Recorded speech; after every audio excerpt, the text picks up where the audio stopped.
So I have already discussed in detail, methodically, and comprehensively the uses or functions of all the four forms of present tense, that is, present indefinite tense, present continuous tense, present perfect tense, and present perfect continuous tense, along with its 10 to 15 rules and many examples as well.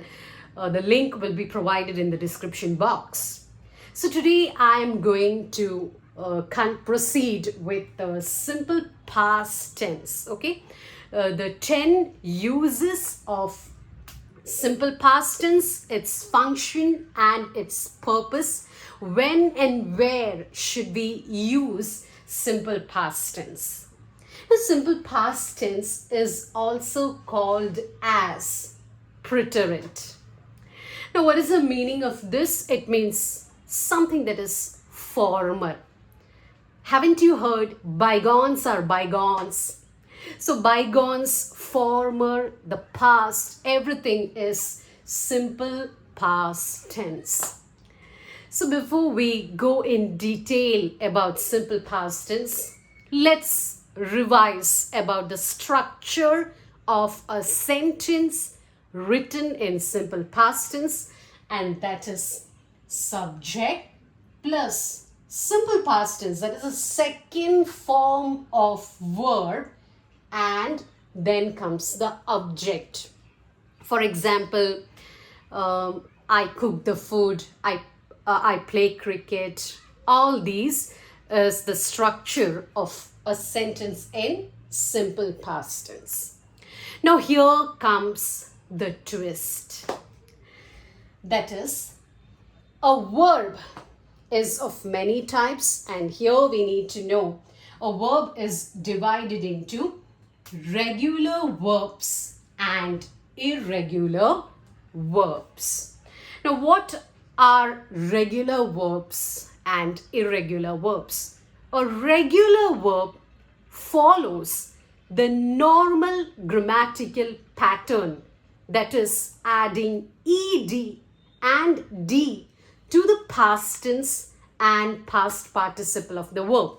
For example, V1, this is V1, V2, past participle of the verb. Climb, climbed, climbed, play, played, played. Regular verbs, you just need to add ed or d to the past tense and past participle of the verb. You can learn it even by memorizing the rules of the grammar. But that's not the case with irregular verbs. Irregular verbs do not follow the usual or common pattern of the grammar. For example, let's discuss irregular verbs in detail now. For the mastery over tenses, you need to have a grip over all kinds of verbs, regular verbs, irregular verbs, stative verbs, dynamic verbs, and whatnot. You need to have a proper in-depth grip and grasp over verbs. Now, as I said earlier, regular verbs follow a pattern, and you can know them through a proper learning of grammatical rules and all. But that's not the way with irregular verbs. Irregular verbs are of three types. The first type is irregular verbs with same spelling in V1, V2 and V3. That means these kind of verbs in group number 1 will have the same spelling throughout in V1, V2 and V3. For example, cut, cut, cut, put, put, put, shut, shut, shut, bed, bed, bed. Okay.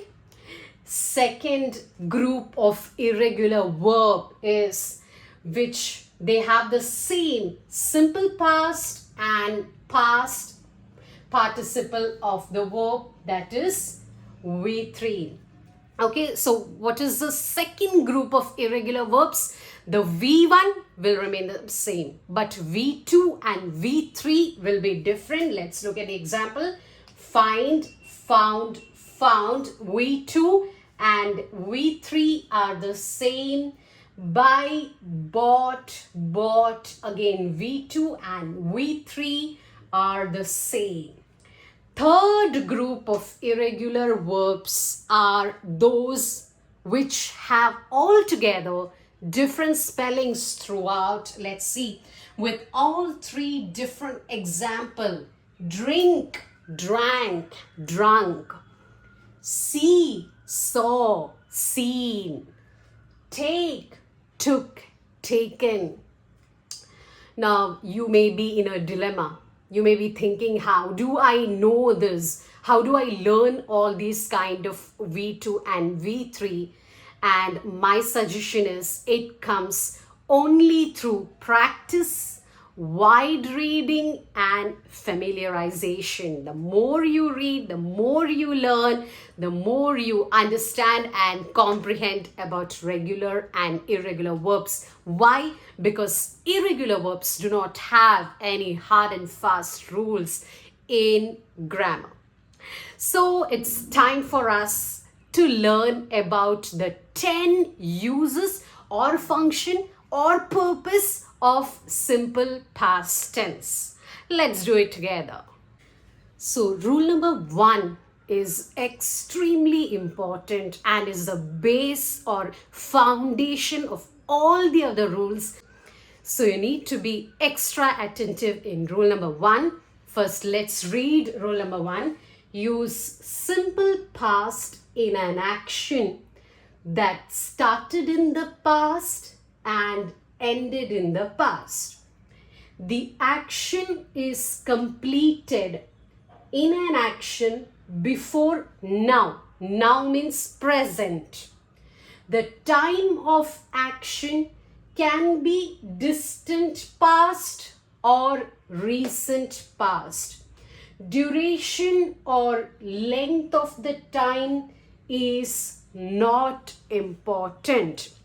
Okay, so listen to my explanation, that is in simple past. In simple past tense, an action started in the past and ended in the past. Whether it is 30 years back or 3 minutes before, that is not important. What is important is the action should have started and ended in the past. What is not important?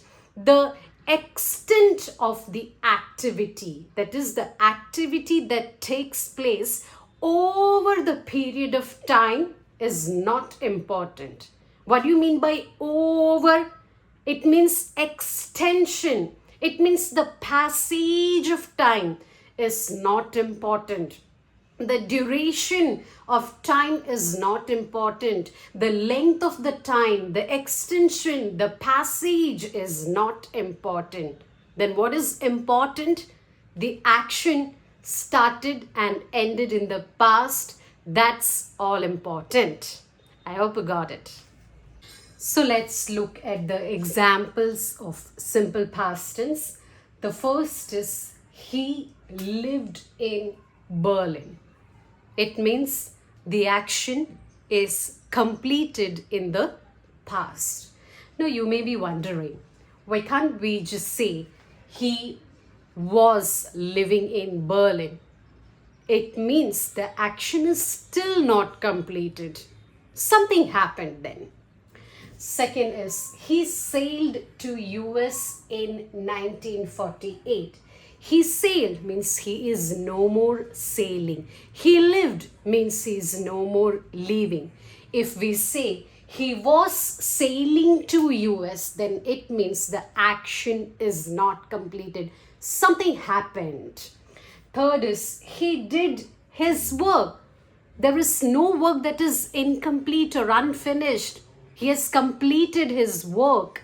If I say he was doing his work, then it means he did not, or he has not finished his work. Something happened. Okay, so the duration or the extension of time is not important. What is important? That the action started and ended in the past.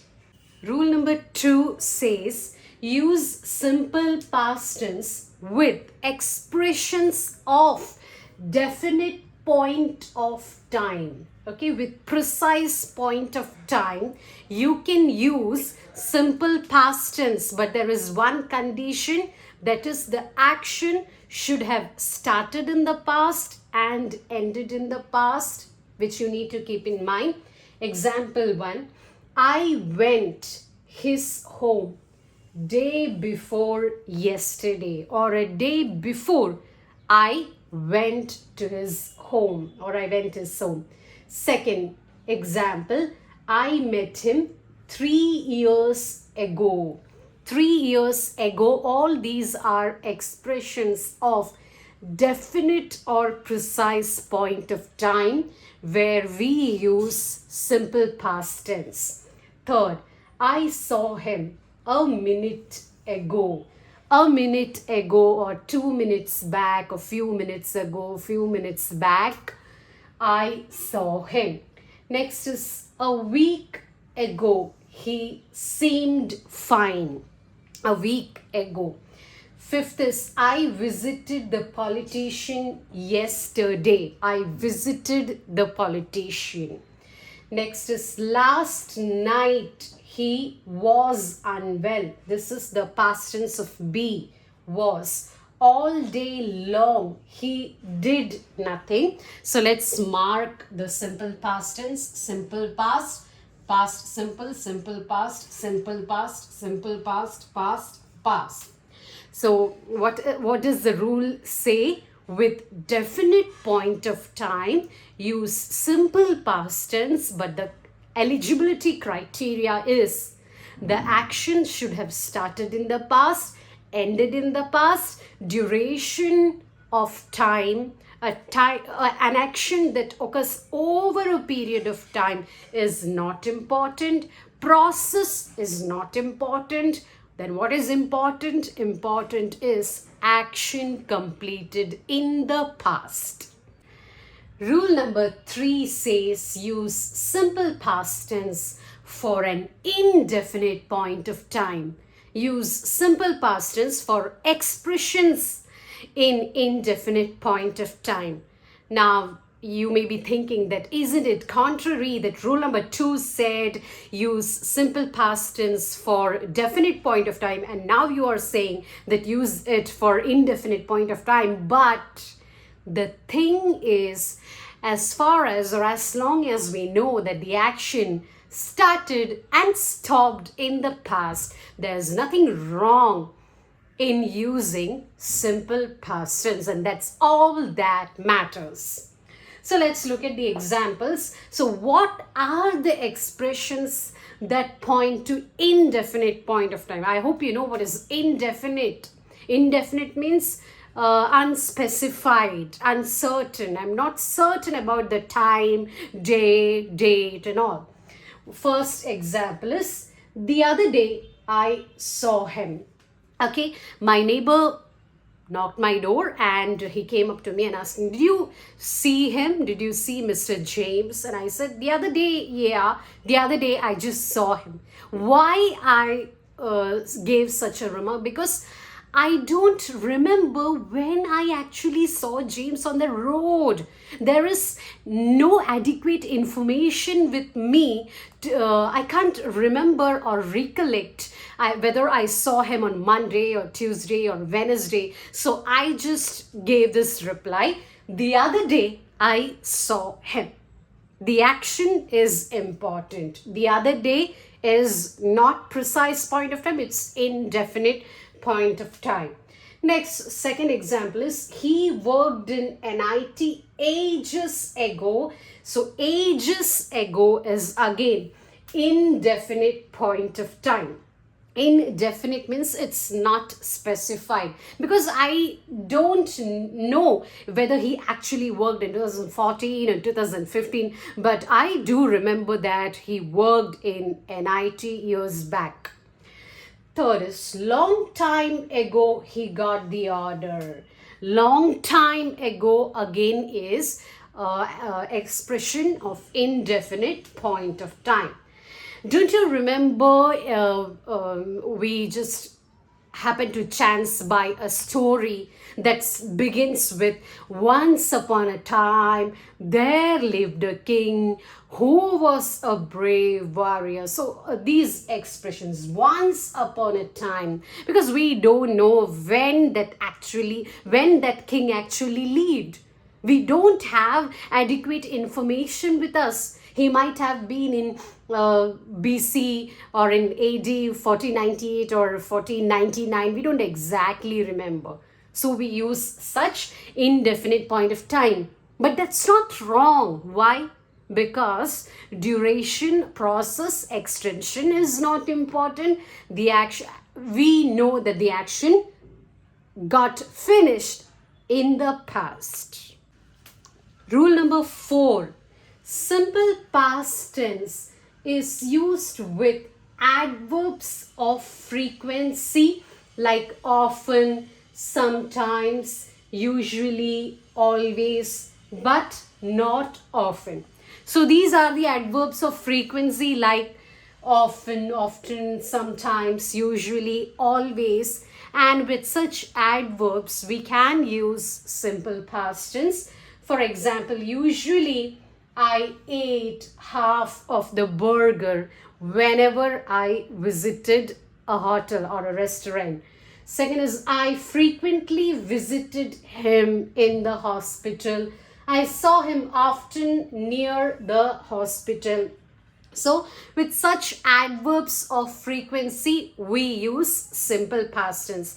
But occasionally, very rarely, it's not that consistently, or we don't frequently use them. Ask me why. Because we use adverbs of frequency more with present indefinite tense and present perfect tense. We use it very rarely with simple past tense. But yes, adverbs have nothing to do anything with tense or the verb. The verb and the tense is important. Rule number 5 says use simple past tense to describe past habits. And these are equal to the expression used to. When you want to refer to past habits done in the past, long time back, years back, you use simple past tense, and these are equal to or parallel to the expression used to. Example 1, when I was a child or when I was young, I played cricket. Now it's like telling when I was young, I used to play cricket. Both are same. I played cricket because it started and ended in the past. Now I no more play cricket. When I was a child, grandma used to tell me bedtime stories. Grandma told me bedtime stories, but now I have grown up. I'm an adult now. She's no more telling me bedtime stories. Second example, when I was in Toronto, I ate cheesecake. So ate is in simple past tense. So for example, the other day me and one of my friends, we just visited a cafe and I felt like eating a pastry. So I ordered for a cheesecake, and that's when I remembered that when I had visited Toronto a long time back, I ate cheesecake, and that's what I share with my friend. I was sharing with my friend, yeah, when I had been to Toronto, I ate cheesecake. So action that started in the past, ended in the past, duration is not important, action is important. We use simple past tense even if it is a past habit. Rule number 6 is use simple past tense for something that happened several times in the past Again, the action should have started and ended in the past itself. Example 1. During our holidays, we baked a lot of cakes, baked in simple past tense.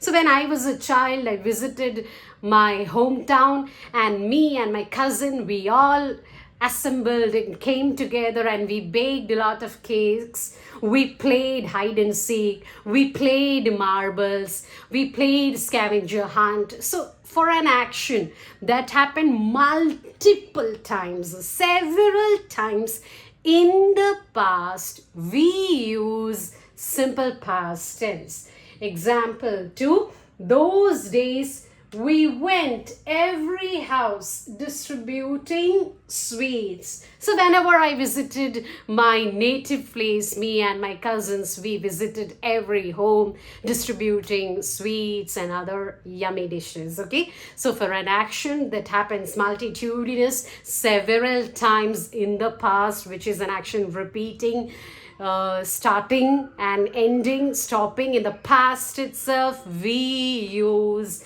simple past tense. Rule number 7 says use simple past tense in wishes where you expect something in your present or future to be different. So what does it say? You wish for something which you expect that it should have a change, or there should be something different than what it is now in your future. Example 1. I wish he did it better. He should have done it better. So this is simple past tense. So whenever you wish for something, whenever you expect for a change or something to be different, then you can use simple past tense. Example 2. I wish I spoke better English. Again, simple past tense. So when you want a change in your present or future desperately, then you can use simple past tense. I wish I spoke better English. There's nothing that I can do now. I wish I spoke advanced English.